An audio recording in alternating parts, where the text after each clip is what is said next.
thousands of bottles of water for Baptist Field Kitchen, 16 bypass pumps needed to pump wastewater at lift stations damaged by the storm, and then thousands of liters of water delivered to Campbell Park Elementary to ensure water availability for the sheltered residents and staff. And then on the debris removal, we started this weekend with emergency debris operations. We demanded 24/7 landfill access, and we took all of our trucks that are involved for the Florida Department of Transportation. They're building roads. They're doing normal work that they're supposed to do. That was paused. All those resources were surged, mostly to Pinellas, but also to the barrier islands of Manatee and Sarasota. And in about a 72-hour period, our state guys were able to do 2,200 truckloads of debris from Pinellas County barrier islands. And that's over 40,000 cubic yards of debris that was removed. And I don't think there's ever been that much debris removed in such a short period of time. So I want to thank those folks from those state agencies. We also had some of our road contractors who, because the storm was coming, they were probably going to have to stop road building anyways. And so we transitioned them to help with the debris. So it was really a team effort. But those guys we had shifts working round the clock. And you had in the wee hours of the morning, as Milton was expected to make landfall later that day, you still had this debris operation going. So that made a huge difference, and it definitely mitigated some of the damages.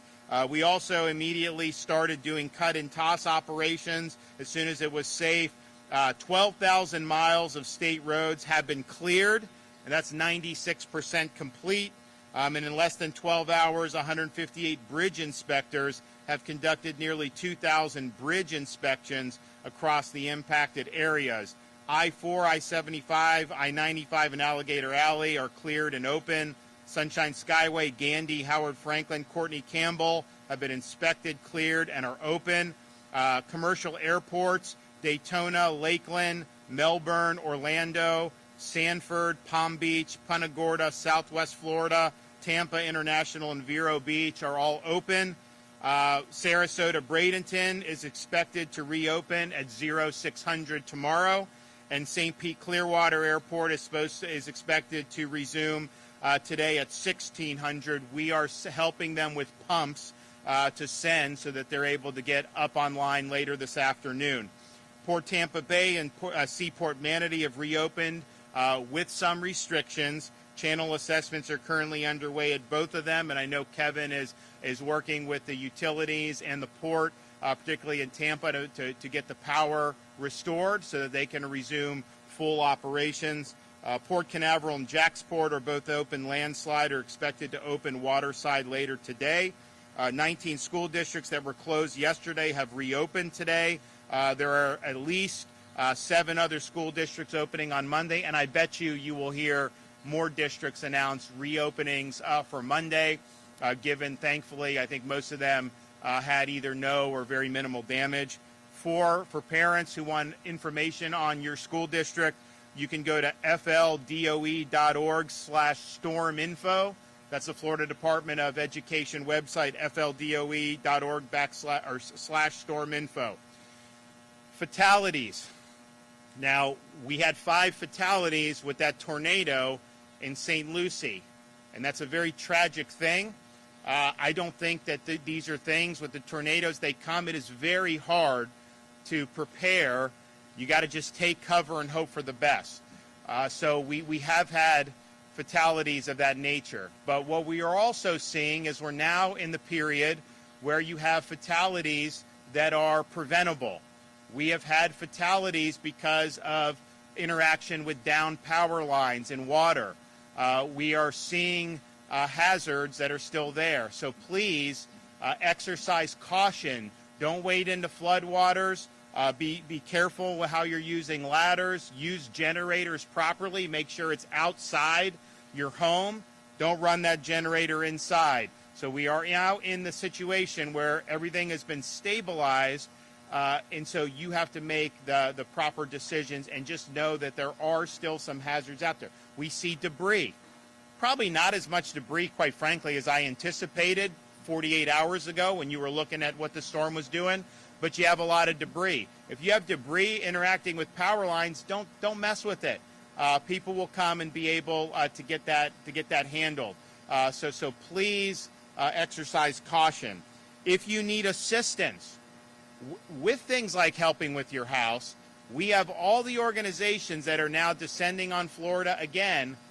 They're all part of the Activate Hope mission through the Division of Emergency Management in Hope, Florida. We have a 24-hour hotline, 1-833-GET-HOPE, 1-833-GET-HOPE. If you have needs, chances are we're going to have an organization, not even government, private organization, that can go and help you, particularly when you're talking about maybe damage to your home or property. We've got folks that can come and help mitigate that for you. So please utilize the Hope Florida line for that. If people need temporary shelter, we still have Visit Florida's emergency accommodation modules and Expedia and Priceline available. We also have through Hope Florida, if you have shelter needs, you can call Hope Florida and they can work with their partners to see what's available. We will have the Hope Florida bus located at the following places today. In Sarasota at New College of Florida from 12 to 5 p.m. In Lee County, Hope Bus will be at Summit Church, 19601 Ben Hill Griffin Parkway in Fort Myers from 12 to 5. Charlotte County, Murdoch Baptist Church in Port Charlotte, 12 to 5. You will have the Hope Bus, and that will likely be in other counties in the ensuing days. If you have business damage, you can report your business damage on our business survey at floridadisaster.biz, floridadisaster.biz. We've also activated additional money for no-interest loans for businesses who may need a cash infusion. So we have an additional $50 million on top of what we did for Hurricane Helene. Normal businesses are eligible for up to $50,000, up to $100,000 for agriculture and aquaculture, and up to $150,000 for citrus and for cattle. And again, these are zero-interest loans, very flexible repayment options. Say we put aside money in Florida. We got a massive rainy day fund, massive surplus, and so we understand there's contingencies. So we want to work with people. We're not going to be beating down your door tomorrow to say, pay us back the money. We'll get it eventually, but we understand these are difficult times. And we are already starting having applications come in for Milton. We had a lot come in for Helene as well. So if you want to apply for one of those emergency bridge loans, you go to floridajobs.org/EBL, floridajobs.org/EBL. We've also activated the Florida Disaster Fund, where people can make tax-deductible charitable contributions so that this can be deployed to help people in need. That's floridadisasterfund.org, floridadisasterfund.org. We raised and distributed $63 million after Hurricane Ian. Now, this storm with Milton did not do, thankfully, the level of damage that Ian did, but there are going to be a lot of needs. We've had a lot of major companies step up and make significant contributions, and I know we've had a lot of individuals make smaller contributions as they can afford, and we thank you for that, and 100% of that money goes to helping people that are in need. I want to thank everybody for their hard work. This has been now going on for weeks where we've been on this emergency footing. I know people have been working round the clock. Just when you started getting a little bit of normalcy after Helene, when things started to maybe stabilize, you turned around and had to deal with this other menacing storm, Hurricane Milton. And as I said, there's damage. There's a lot that's going to need to be done. We did not get the worst case scenario, but we did get hit, and we're going to have to work to bounce back. Okay, Kevin Guthrie. Good morning, everyone. Thank you, Governor DeSantis, for your continued leadership. I know you're ready to get moving on the cleanup of Milton, and we're ready to do that for you. Post-disaster fatalities are preventable. You've heard the governor talk about fatalities. I want to take a minute and just remind everybody, to the point of some of the governor's talkers, we will have volunteer organizations ready to go. We already have them ready to go to come in and help you. 1-833-GET-HOPE. 1-833-GET-HOPE. You can apply. We will match up the correct, you heard me talk about a couple of days, ago the right resources at the right place at the right time. We want to make sure that we don't send you a volunteer organization that does mass feeding when you need something that needs to be cut off your roof. So we'll get you through Get Hope, Activate Hope, and make sure we get the right one there for you. We are also working with Crisis Cleanup as an extension of Activate Hope to make sure that we're ready to do debris removal, tree removal, mucking and gutting, and mold remediation. We have all of those capabilities now, and we need you to go, again, to the Activate Hope website, Hope Florida, or call us at 1-833-GET-HOPE. Before you begin any cleanup, take close-up and far-away photos of what's going on. We need you to do that inside and outside of your home. Some roadways are still flooded. I know over in the Hillsborough County area, Plant City area, we do have some roads that are still flooded. Please make sure you do not drive through flooded areas. Accidents due to floodwaters are 100% preventable, just like the fatalities related to cleaning up your home are 100% preventable. 6 inches of moving water can knock a person over. 1 foot of moving water can move your vehicle. So please do not do that. Not to mention there could be power lines down inside of that water and also wrapped up in trees. So please, please do not go out in flooded waters. Do not cut things out of trees that have power lines in them.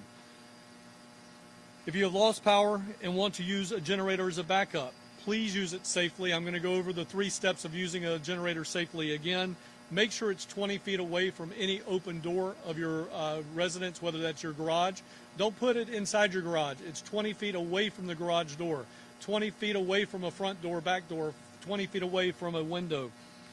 If you run out of fuel and you need to refuel, give the generator 20 minutes to cool down and then refuel it before you restart it. And then always have a carbon monoxide detector inside your home to help prevent the carbon monoxide poisoning. Don't disaster sightsee. We have a lot of people that are out here doing great work. Well over 50,000, probably closer to 60, 65,000 responders, electrical workers, all doing really, really good work right now. But we need you to stay out of our way, just simply put. We don't need you out there sightseeing. We saw it yesterday in Siesta Key, people driving around, videoing and all that. Stay out of the way. We really, really need your cooperation on this. For assistance after the storm, call the State Assistance Information Line at 1-800-342-3557. Again, that's 1-800-342-3557. We have translators in English, Spanish, and Haitian Creole waiting for you. As always, our best way to get updates on the web is at floridadisaster.org/updates for all the information on other organizations helping us out. And then for the most up-to-date, to-the-minute updates is follow us at FLSERT on X and Instagram, and on Facebook at FDEM. Again, Melissa, thank you for your partnership and your cooperation in this. General Haas, same thing. Governor, as always, thank you for your leadership. Okay.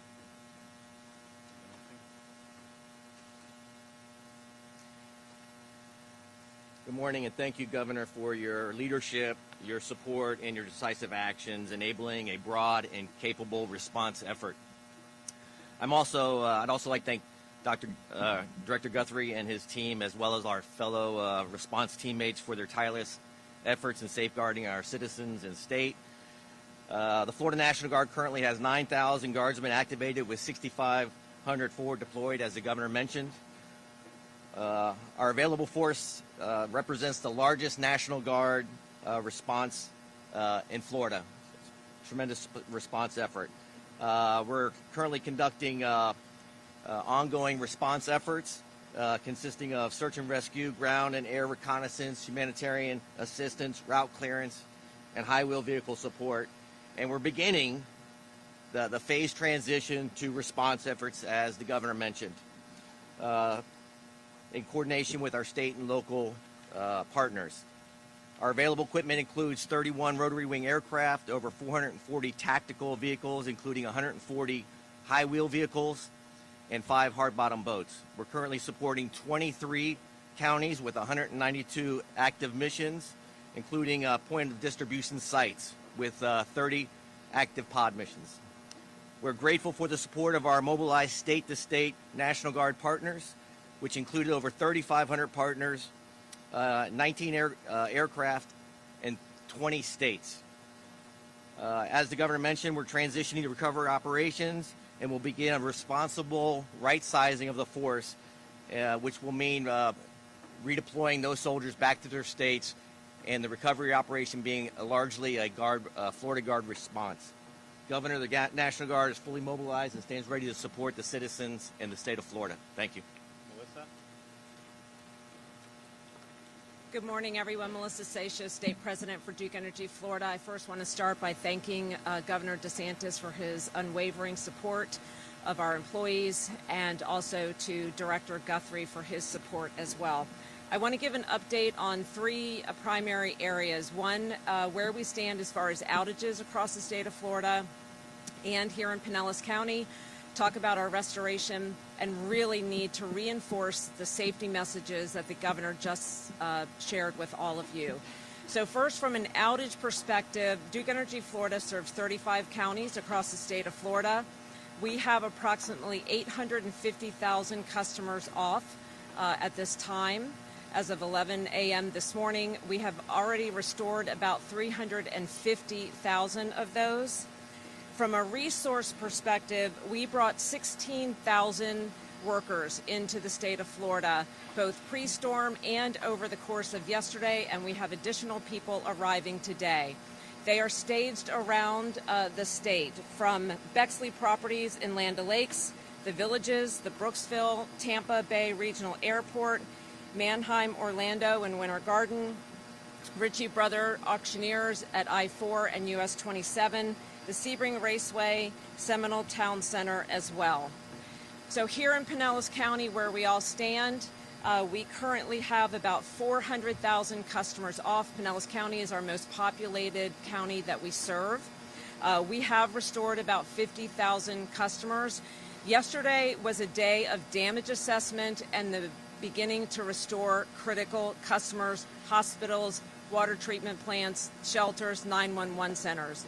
Today, we started full board, 1,000% moving very quickly into restoration. So we will begin to see these numbers quickly decrease, the outage numbers. An important milestone for today on the outage front, we will provide later today a global estimated time of restoration for our customers. We realize that you all need information on when we expect power to be restored, but I am here to tell you this is not weeks, this is days. So please keep informed by visiting duke-energy.com. If you're signed up for our outage alerts, we'll provide you text message updates as well, but our forces are here. And I want to also talk about the staging areas that we have in Pinellas County. We have them at St. Pete Clearwater Airport. We will have parking of bucket trucks at Countryside Mall. We will also have parking at Raymond James. And of course, we also have them, you will see them at our very iconic Tropicana Field that has a bit of a different look these days, but we will have about 800 resources there by the end of today. So we are 100% committed to getting our customers' lives back to order. We know that the first step is power restoration. We take that job seriously, and we will continue to do that. But again, this will not be weeks of interruptions to our customers. This will be days. Please look for that estimated time of restoration today. But please, I know people want to get back home, feel like they have some kind of control, clean up their yards. Always, always assume a downed line is energized. It is not Hollywood. It does not always have to arc. It does not have to sizzle. It can be a silent killer that is caught up in debris, trees, bushes, flooded waters, flooded areas, as the governor said. We have seen this too many times where customers inadvertently make contact and it comes to a very tragic end. Please stay safe. It is still a dangerous situation out there. We will be here to restore your power, and of course we will continue to work with the state of Florida and all of the officials behind them. I want to thank them as well, from the state to our local officials. They have been great partners in this effort. Thank you. And is it your assessment so far that that there's not necessarily need for a complete rebuild, that's mostly just reconnects? Yes, sir. It will be more energizing. There will have to be repairs and fixes, but not the So when you're doing, so we have all the people in here statewide, Duke, TCO, FPL, co-ops, munis, and so that makes it go quicker. But if you have to rebuild the entire infrastructure because it got wiped out so bad, that just takes, even if you have everybody there, it just takes longer. If it's more of just re-energizing, you can see it done more rapidly. So I appreciate this. Is more linemen were pre-staged for this storm than have ever been done in the history of any hurricane response, because I think we're the only state that pre-stages. But certainly that, even Ian, we had over 40,000. That was a lot. We had over 30 for Helene. But this one was over 50,000 and probably got even in the mid-50s because you guys kept bringing people in when we stopped counting. So I really appreciate it. And I know it means a lot to people to be able to have the least amount of interruption to their lives as possible. And even though these storms do damage, most people, thankfully, don't suffer catastrophic damage from it. So if you get the power and everything working again, that we can kind of get more people on their feet quicker. So I want to thank everybody that's been involved for that. I've seen some of these linemen from all over the continental United States that have come here to be able to help. And my sense is, with what I saw in Sarasota when I was down there, that you're looking likely with FPL probably more just re-energizing, reconnect, rather than having a complete rebuild. That's just my assessment comparing Ian to comparing what I saw out on the coast of the Barrier Islands in Sarasota. So if that's the case, they've already done, 1.6 million, and the storm left yesterday afternoon. And so you got 2.4 million as of this morning, and I guarantee you're going to have people that are going to get this power throughout the course of the day. So thank you for doing that. Okay, we got a question. Yes, ma'am.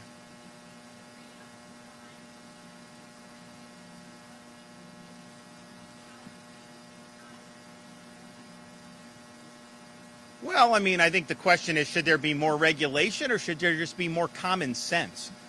Do we have to regulate everything? I think most people take the cranes down, right? I know, Kevin, isn't that the standard practice? I don't think we've had to mandate that. Yeah, and so you have building officials, you have other people that are there, and so, it's like, do you have to really kind of like crack down from the state to do it? I would hope not, and I think most of the time in Florida that is handled very appropriately, but I think it just takes a little bit of common sense. Well, you always, anytime you're doing stuff, you always have contingency plans for how you have to deal with different things. And I think, Kevin, do you want to speak to this issue? So, the state of Florida, we certainly lead the way, and I think you've seen that over the last 72 hours on how we respond to disasters. But disasters are at the local level. At the end of the day, Pinellas County's got a plan. St. Pete's got a plan. We need construction workers to have a plan, and you've got to have those contingencies. It's not like this snuck out from anywhere. We had strong 7 to 10 days notice that things were heading in this direction. If you go back and look at the previous 7 days prior to landfall, it was constantly being called for, the greater Tampa Bay region. So, again, to the governor's point, there's got to be a point where common sense comes into play. We cannot hold everybody's hand and do everything for them. That is not the function of government, whether it's local, county, or the state government, or even the federal government. It's not their job to do that. Again, I think there's common sense that's got to prevail. You got to have contingency plans. You live in the great state of Florida, where you're going to be the peninsula in the middle of the tropics here. So again, common sense has got to come in. But again, those have got to be decisions somewhat governed and overseen, if you will, at the local level by the local building official to say, hey, look, all permitted work has got to be secured. It's got to be done. We do that at the Department of Transportation under the governor's leadership. We don't leave barges out there to run into bridges. We got to have some common sense to this. Yeah. And I don't buy this idea it takes weeks to mitigate. I don't accept that at all. Just think about the stuff that they said. They say the debris takes 6 months to a year, and then we got 40,000 cubic yards of debris off the Pinellas beaches just by bringing all of our people, pausing road construction, which is also very important for Florida, coming over in this rapid 72-hour, and you got rid of over 3,000 truckloads of debris. So, things can be done. You just have to, have the wherewithal to want to do it. Yes.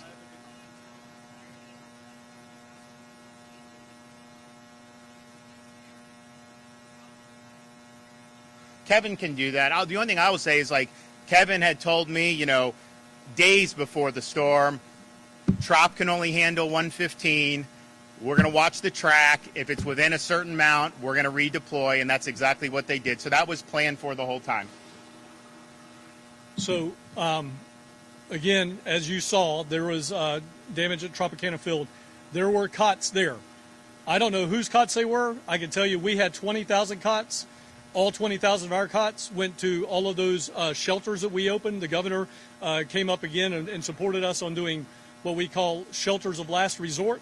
All 20,000 of those cots went to those shelters. So I don't know whose cots those were. But at the end of the day, all of those cots were still on the field. Those cots can still be used. Whoever's they were, no money was wasted. So again, all of our resources, whether they were tangible resources or they were human resources, were taken out of Tropicana Field about 12 to 13 hours before tropical storm force winds were set here in the greater St. Pete area.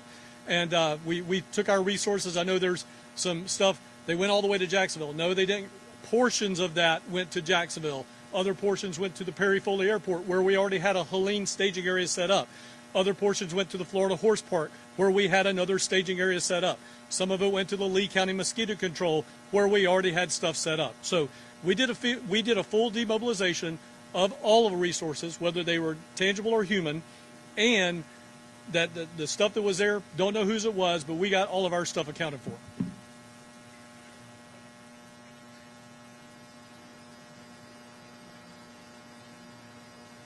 About getting the mobile travel trailers. Yeah, so that program is active, and that would apply for Helene or for Milton.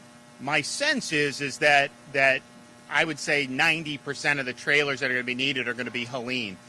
Just from what I've seen, just having toured yesterday and today, well, I was in Siesta Key, which was pretty close to ground zero of where the storm did.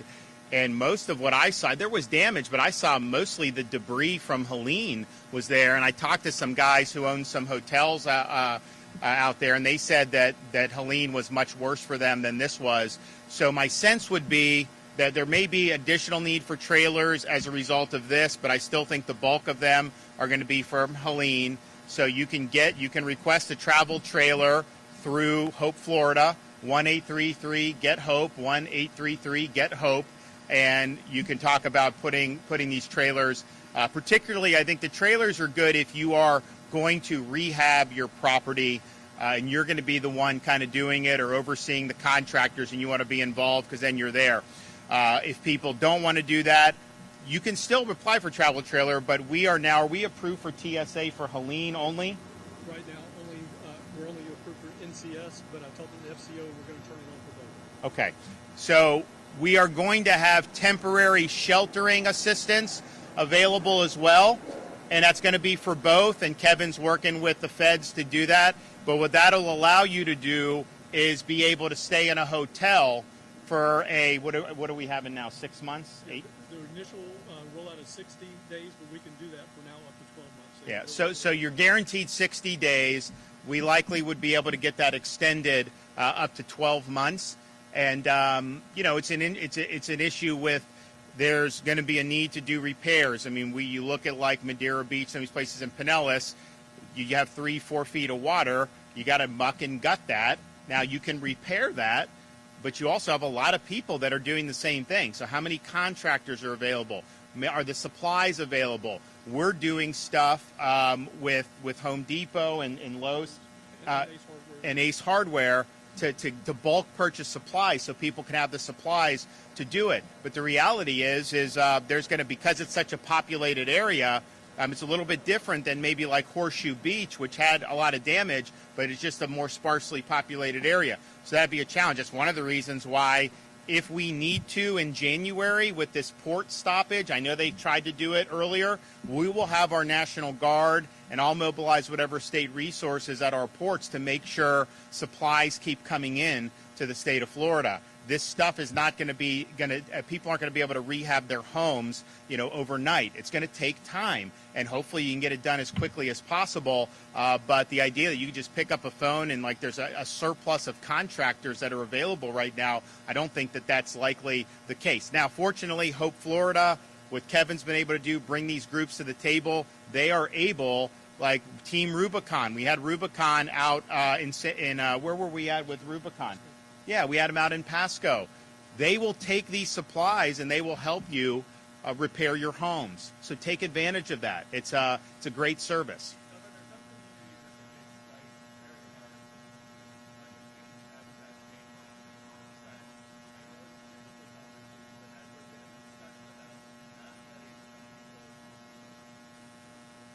So people, their property, they have a right to do with what they want to do with it.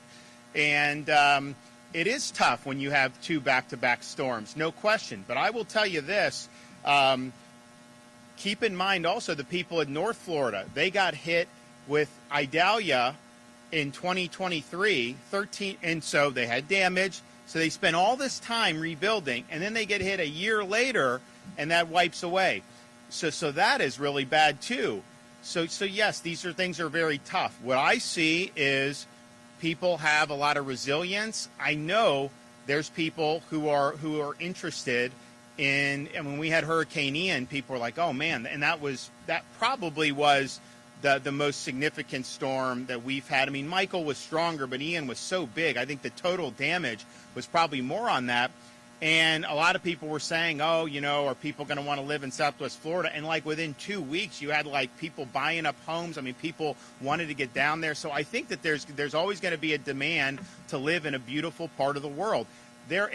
Maybe I took it for granted growing up around here, but you can go all across this country and not find beaches better than what you have right here in Pinellas County. The reality is people work their whole lives to be able and work hard to be able to live in environments that are really, really nice. And they have a right to make those decisions with their property as they see fit. It is not the role of government to forbid them or to force them to dispose or utilize their property in a way that they do not think is best for them. All right, love you too. All right, we'll be back, guys. Thank you. We'll see ya.